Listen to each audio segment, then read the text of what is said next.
Welcome to the top global ranked and award-nominated Grad School Femtoring Podcast, the place for first-gen BIPOCs to listen in on conversations about grad school and growth.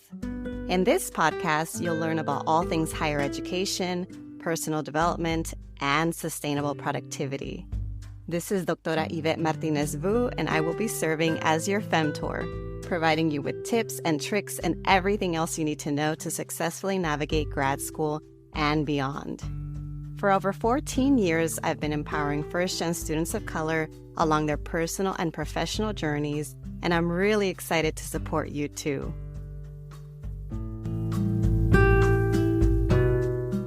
In 2016, I made the difficult decision of not pursuing the tenure-track job market and instead applying to jobs in academic affairs and student affairs, despite having filed and completed my dissertation, despite having graduated with my PhD, despite knowing the fact that I was going to be disappointing so many people. I followed my gut and I made a pivot. I once again pivoted in 2021. This was shortly after the pandemic had started. I had been working for a grad school preparation program, and I found myself completely overwhelmed and feeling misaligned and needing a change. So I left my job after nearly 5 years in pursuit of moving abroad and entrepreneurship. And here I am, it's a couple of years later, and guess what?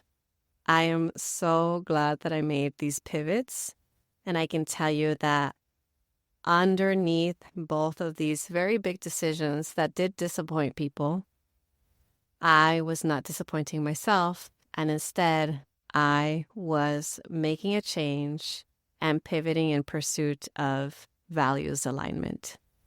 So for today's episode, I thought I would talk about core values and why they are important to you, how they can positively impact your career and life, and how you can get started with identifying your core values and starting to make decisions from that perspective.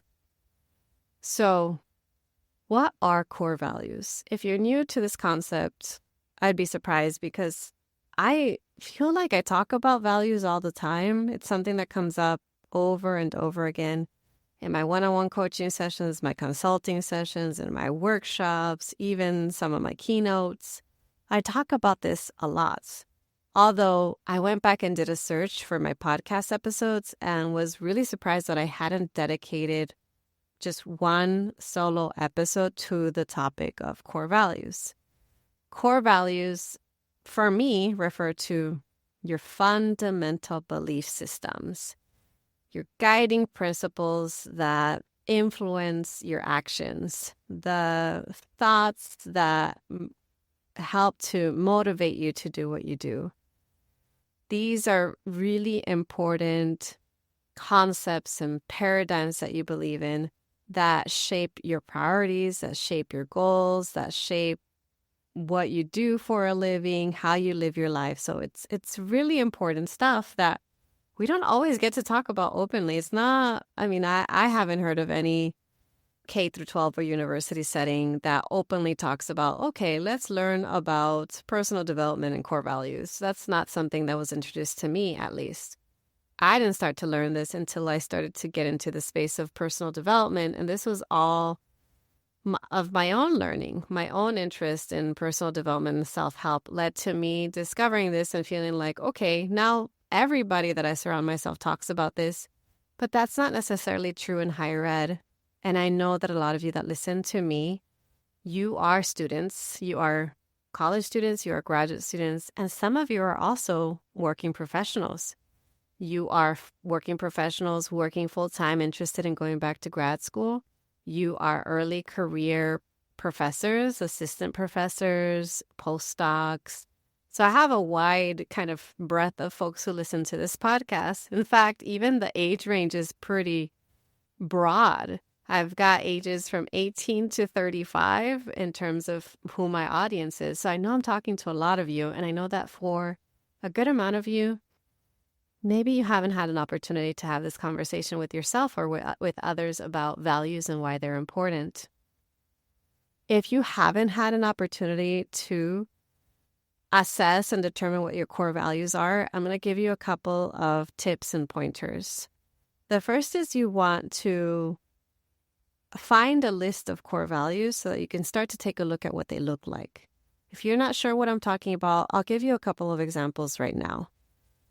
Some of my core values, which are pretty obvious to the public, are the values that align with me and also with the work that I do through my company, Grad School Femtoring. So if you go to my website, you'll see the values of Grad School Femtoring are compassion, accessibility, social justice. And they happen to align with my values. That's why they're there.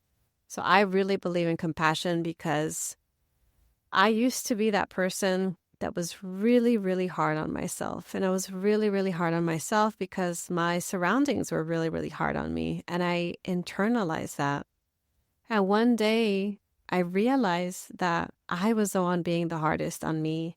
And that even though it was not my fault for the amount of harm that I received as a child and as a young adult by the systems around me, what I did have control over was how I talked to myself and how I treated myself. So the moment that I started to be more self-compassionate with myself was the moment that I started to be more compassionate with others. And it became a ripple effect. As I was more compassionate with others, they were then more compassionate with themselves and with those around them. So I really deeply believe in the power of compassion.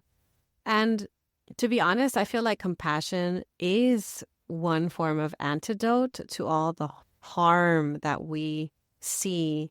It's an antidote for all the oppression that so many of us experience. So of course, it makes sense that another core value of mine is justice, social justice. And for me, at the root of social justice is a love of others, love of our world, love of our communities. And so of course, you're going to want to fight for that. And then accessibility to me reminds me of my deep belief in dismantling gatekeeping and my deep belief in providing access to resources, to knowledge, to accommodations that allow all kinds of people to survive and thrive. As a disabled person, I can't not believe in accessibility, and I'm trying to learn to be better because I still have a long way to go in terms of my own learning of how to make my work more accessible. So those are a couple of core values. I also have a value of growth. I deeply believe in learning and growing. So of course, growth is one of my core values. I also believe in integrity, and I do my best to try to be as honest as I can be and to be as upfront as I can be. And I know I'm not perfect. Of course, no one is. I make mistakes, but I also know that all I have is my integrity, especially as a small business owner, especially as someone who makes a living off of working in community with others. I have to, keep that in mind. I know not everybody does this, and this is why I think I saw, where did I see? It must have been on Instagram. I saw this post that said something along the lines that like, oh, it's taking you longer to reach your goals because you're not like lying and cheating and, being disingenuous, etc. And that's what it reminded me of is, okay, yeah, I have some pretty strong values and I also have a strong sense of wanting to uphold my integrity. And so I don't do all the things that I know I could potentially do to make money because they just are not, they're not in alignment with, again, my values or my sense of integrity. So that's super important to me. Now think about this for yourself. I've just shared a lot about my values. What are your values? what comes up for you? Take a look. I actually, in my blog post, I have a blog post that provides a comprehensive list of 100 core values. Take a look at that list and see what resonates with you. If you struggle to pinpoint what resonates with you, think about formative moments, especially formative positive moments in your life and any underlying values that could show up there. Or think about individuals that you look up to and what core values you admire in them. You could also think about the impact you want to have and how you want to remember it in the future, and if there are any core values that come up for you then. If you want to take this a step further, I also have a values assessment exercise. It's part of a bundle of my values assessment exercise and my life assessment exercise. These are exercises that I created and that I designed especially for first gen BIPOCs, because I felt like everything I found out there was not specifically created for first gen BIPOCs in mind. So I do have that on my website. I believe it's $20. Correct me if I'm wrong. If you have the financial capacity, you want to support my small business, you want to explore this topic further, check it out. It's a download, and it also comes with an accompanying video to help walk you through that exercise. That's something else you can check out. Or you could just, like I said, with my blog post or by Googling values assessment, see what comes up for you and do this on your own. Now, let's say you know what your core values are. You can narrow it down to your top 3 to 5. Then what? The key here isn't just to do it, set it, and forget it. You don't want to do that. Ideally, you want to start making decisions informed by these values. And this can show up everywhere. This can show up in how you budget and manage your money. This can show up in how you spend your free time. This can show up in the types of jobs you apply to. This can show up in the type of lifestyle you want to have.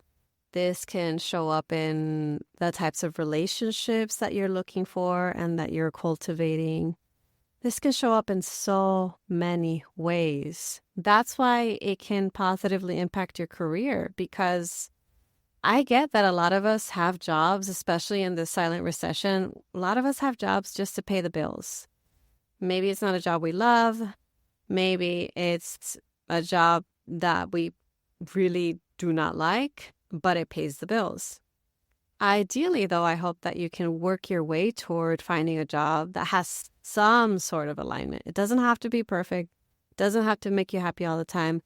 But I also don't want it to be harmful. I also don't want it to be something that you're miserable doing, because we spend so much of our time working, at the very least up until we retire, if we even have the option to retire.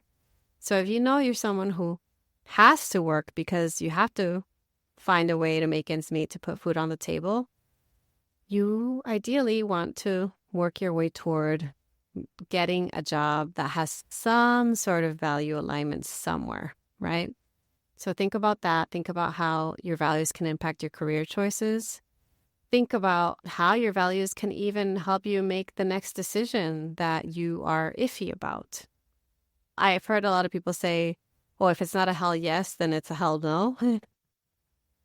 And I think about that for myself because I have had opportunities that I don't even have to hesitate. It's a 100% yes. It's just so clearly in alignment with what I do that I'm like, yes, yes, yes. And then there are other opportunities that there's a little bit more blurred lines, or maybe it's a little bit more fuzzy. I'm like, oh, it kind of aligns in this way, but not in this way. So then I have to really kind of do an assessment of like, where does it align? Where does it misalign? And which one is more important to me? And that helps me. That helps me to make decisions. I've also gotten better at it, where now I am a lot better at making decisions and making decisions more quickly. I can spot out definite no's a lot more quickly than before, whereas at one point, I think I would always, like, my automatic response to most people was a yes. And now my automatic response is a no. And then it's only the things that really align that I say yes to. And again, it depends on my priorities. So knowing my core values, knowing my priorities, that helps me to make my decisions. So this is why I wanted to have this conversation with you. To some of you, this is going to sound very familiar. To some of you, I'm going to sound like a broken record, especially if you've worked with me one-on-one, especially if you've hired me to conduct a workshop, especially if you have joined my group coaching program. I talk about this a lot. And you know what? I talk about it a lot and I don't get tired of it because it is so important. It is really important. Whether you realize it or not, we all have fundamental belief systems that impact us. And like I said, when there is misalignment, you can usually pin it down to some sort of conflict or tension or differences in values. Going back to what I mentioned in the beginning, when I decided I didn't want to go on the tenure track, it was because I knew I wanted a job where I could prioritize service work. I wanted to serve others. That was a top value of mine at the time. So actually, it still kind of is a top value for me too. I still continue to serve people. So service first, then teaching, then research. That hasn't changed even to this day. And then again, when I left my job in higher ed in 2021, I was looking for more freedom. I was looking for more ease. I was looking for more authenticity. I wanted to be able to be my full self and not feel like I had to censor myself. I wanted to be able to speak freely and not just give advice based on the goals of the program that I worked for. And those are some of the underlying reasons why I decided to leave my job.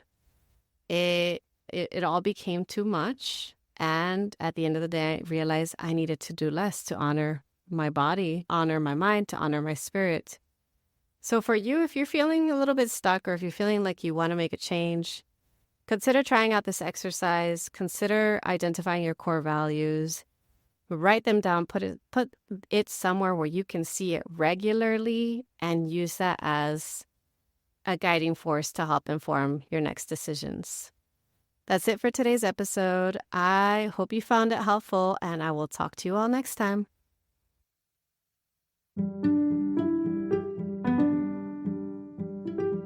Thanks so much for joining me in the Grad School Femtoring Podcast. If you like what you heard, here are 4 ways you can support the show. The first is to make sure you're subscribed and leave a review on Apple Podcasts. If you email me a screenshot, I'll send you a surprise freebie. The second way is to get your copy of my free Grad School Femtoring Resource Kit, which includes essential information to prepare for and navigate grad school. You can access it at the link in today's show notes. The third way to support my show is to follow me on social media. You can find me on Instagram with the handle @GradSchoolFemtoring and on LinkedIn by searching my name. The last way to show your love is to order a copy of Is Grad School for Me?, my graduate school admissions book for first-gen BIPOCs. Thanks again for listening, and until next time.